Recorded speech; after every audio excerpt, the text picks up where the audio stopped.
A response to my conservative critics about Trump by Dennis Prager, Tuesday, June 6, 2017. Writers never know when something they write will strike a nerve, or in the common phrase of the internet, go viral. Yet my last column, Why Conservatives Still Attack Trump, did both. Aside from being reprinted on almost every conservative website, Newsweek published the column and the New York Times quoted it.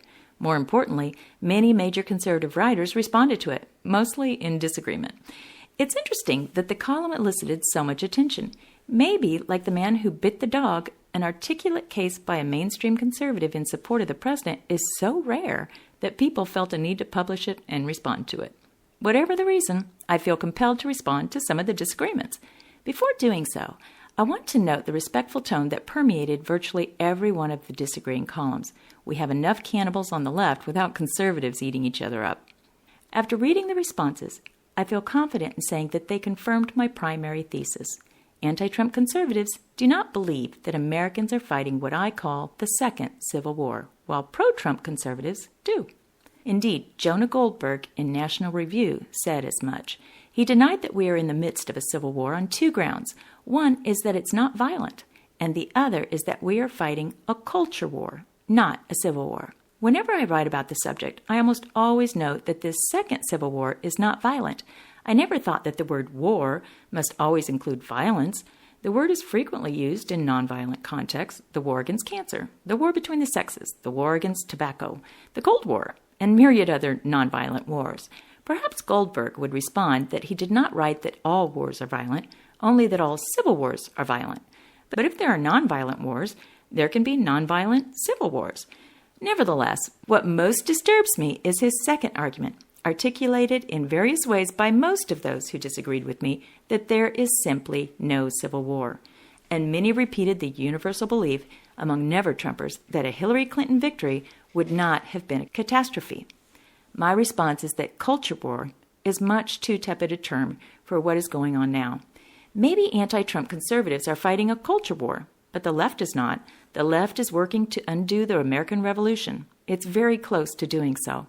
Of all people, one would think Jonah Goldberg would understand this. He's the author of what I consider to be a modern classic, Liberal Fascism, The Secret History of the American Left, from Mussolini to the Politics of Change. His book leads to one conclusion: we are fighting fascism. How is that not a civil war? When you fight fascism, you're not merely fighting a culture war. So shouldn't the primary role of a conservative be to vanquish leftism?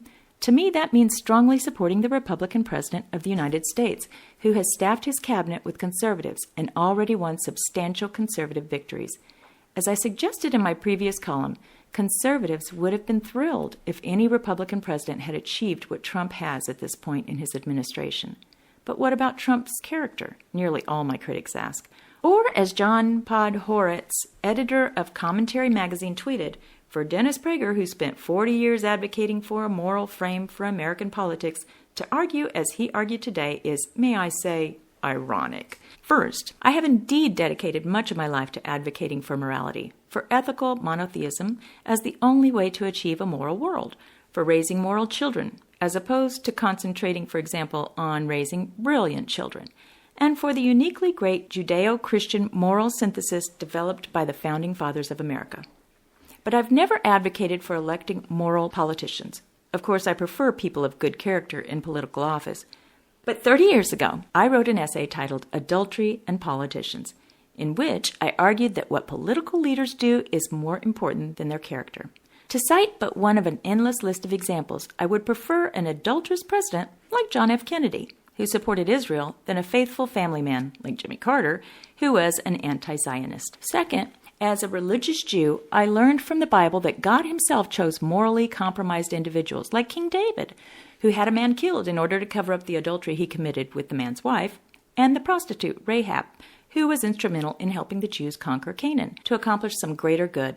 And for the record, I'm not suggesting that God chose Donald Trump. Third, though I listed his moral defects in column after column during the primaries, I believe that Trump is a better man than his critics maintain. I see no evidence, to cite one example, that he is a misogynist.